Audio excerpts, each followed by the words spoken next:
Hi, beautiful people. This is D.Lisa West, dream doula and adult art camp leader. And Ooh.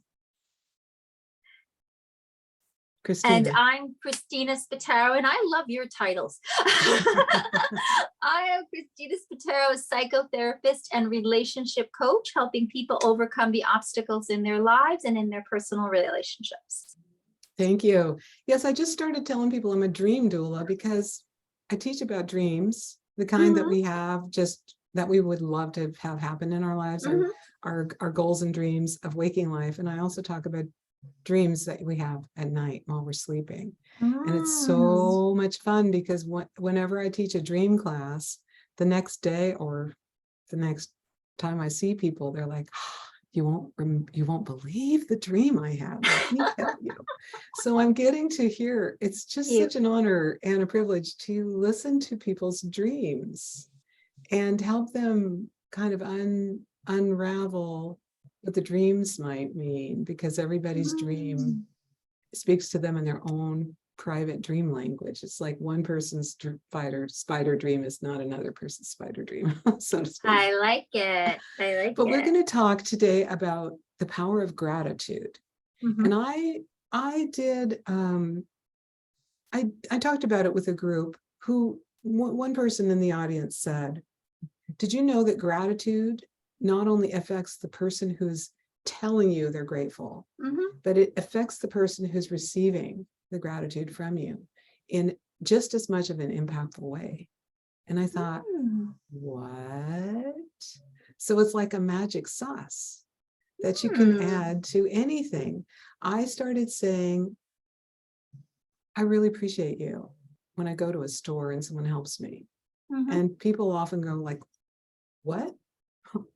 Instead of saying, thank you very much, I said, I appreciate you.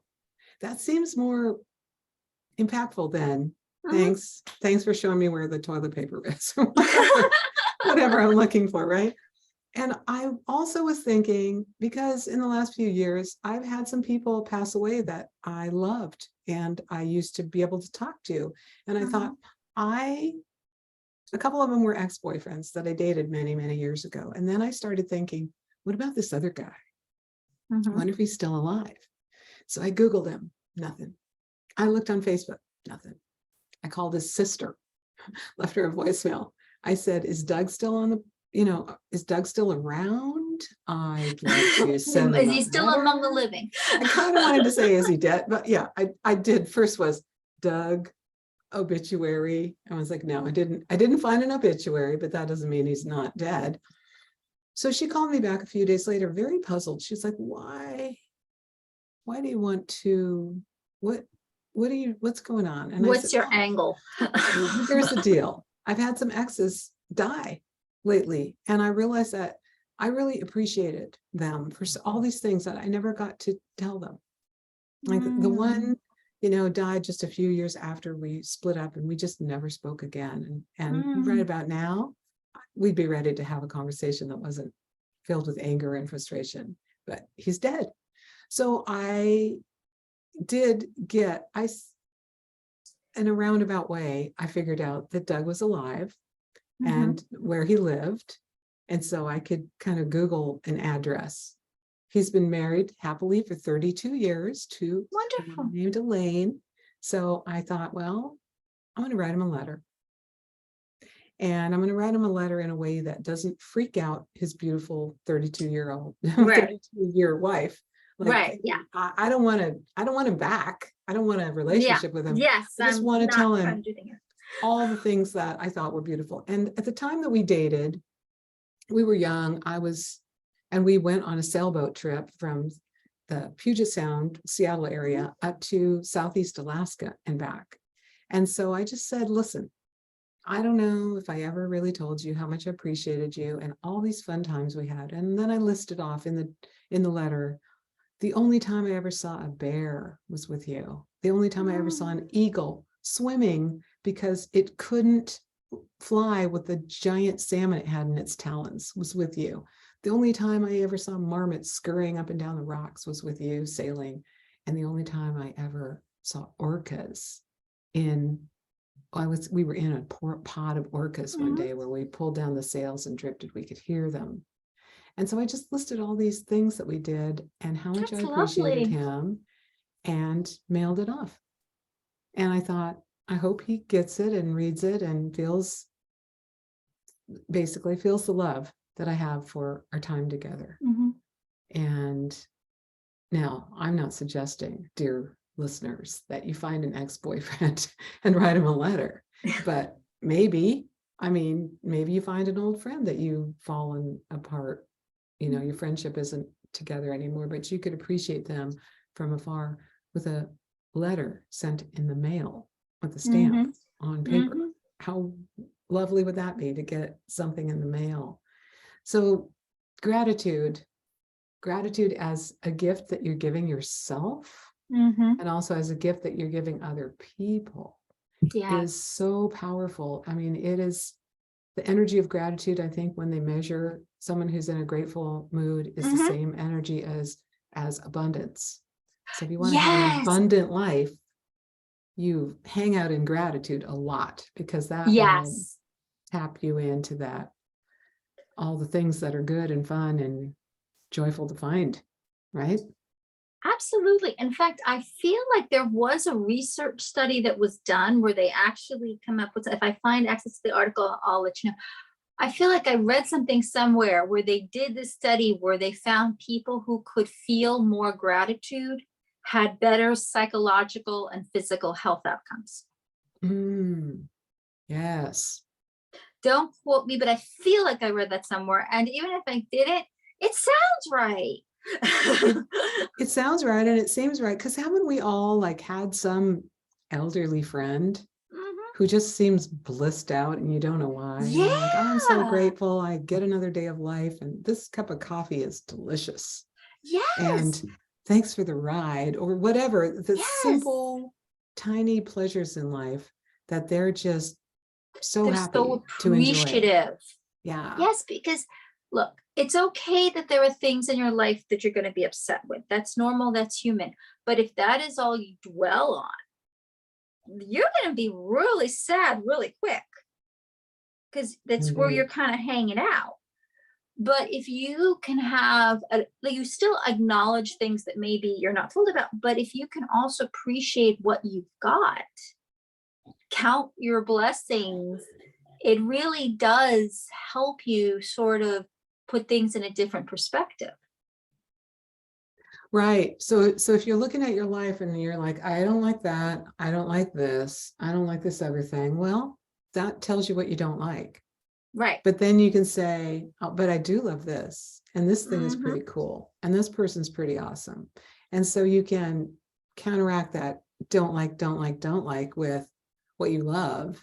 And you can notice what you feel in your body when you're thinking about all the things you don't like, versus even if you can only think of a couple things, like think of something you like, your pet, your kid, your garden. It can be anything.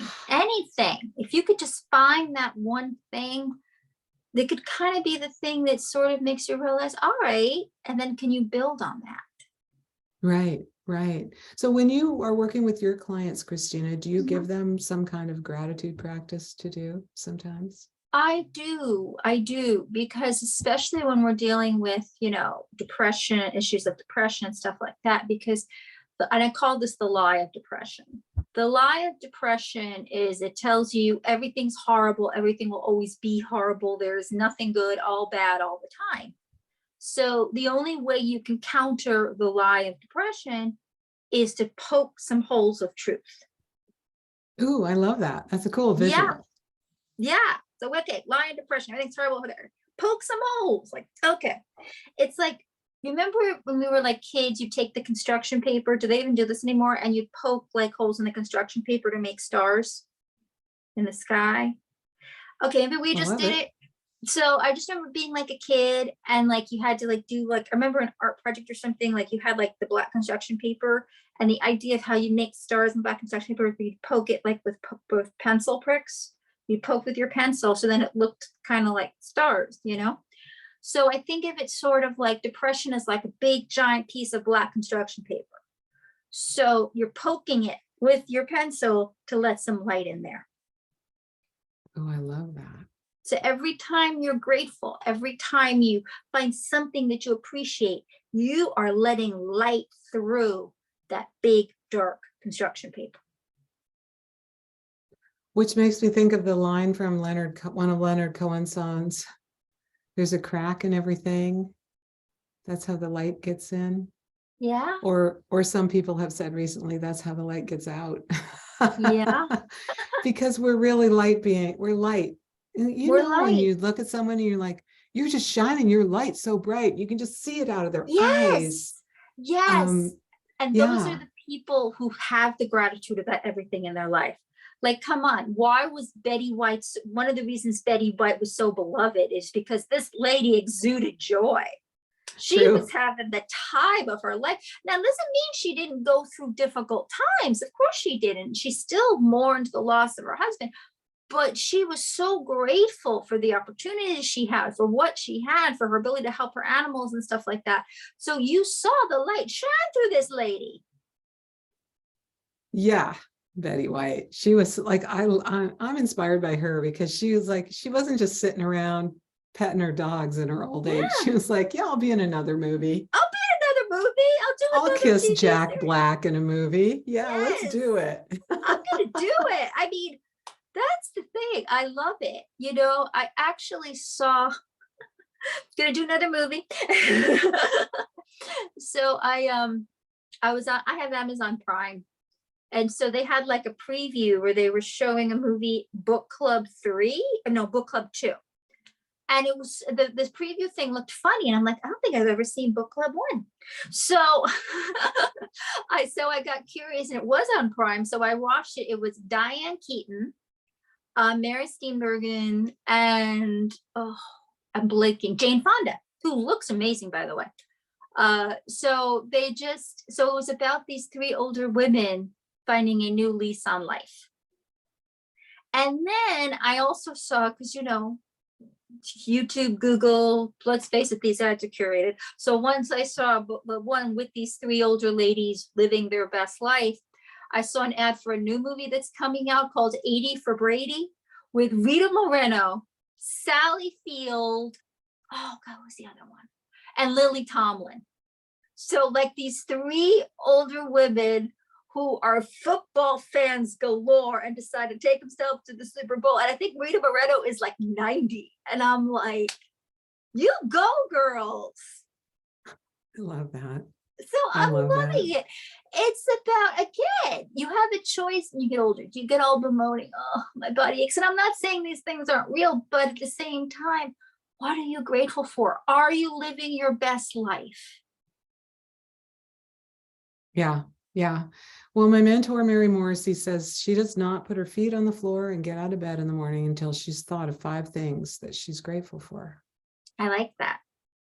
So, and maybe it's just grateful for another day of life. Yes. Not everybody gets to wake up. Not everybody gets to wake up, or grateful that you can put your feet on the floor, or grateful that you can see the sunrise. Yeah. I mean, we do take things for granted. How many, this was the season of Christmas movies, right? So many Christmas movies deal with the idea, if you don't appreciate, you take for granted the movie, It's a Wonderful Life. The character of George Bailey, he wanted to conquer the world, be this big success, and he felt that he didn't fulfill his dreams, but then he realized he really was rich.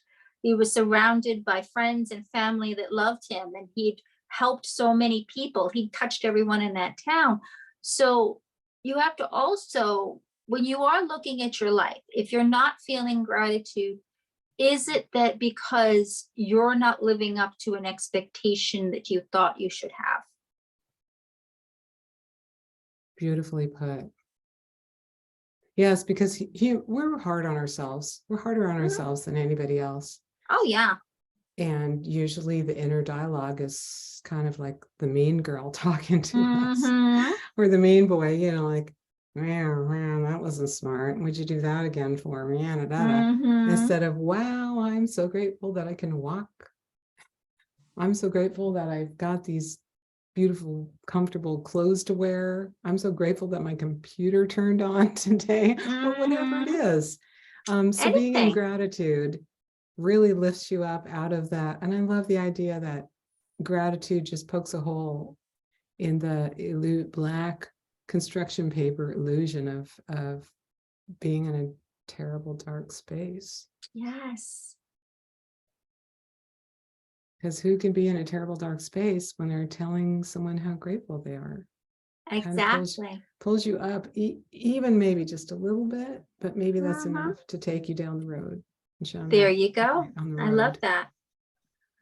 So, dear listeners, think of 5 things to be grateful for in the morning.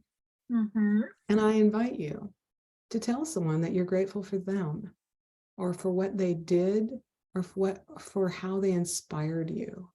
Because people don't know. You're just thinking it in your head. They don't know that what they did or said or helped you with inspired you. They don't know it. They're just in their own little mind, thinking their own thoughts, talking to themselves with a mean voice. And you could turn that mean voice off for a moment when you say, when you did this, or when you said that, that really impacted me, and I'm so grateful. And in the past year, every time I've shared a moment from the past with someone I hadn't talked to in a while, I've had grown men cry. Oh, They're like, what? I'm gonna cry. I didn't know that. That's so, thank you for telling me. So you never know. You could even make a grown man cry by sharing the gratitude with them. there you go. Right on. Bye for now.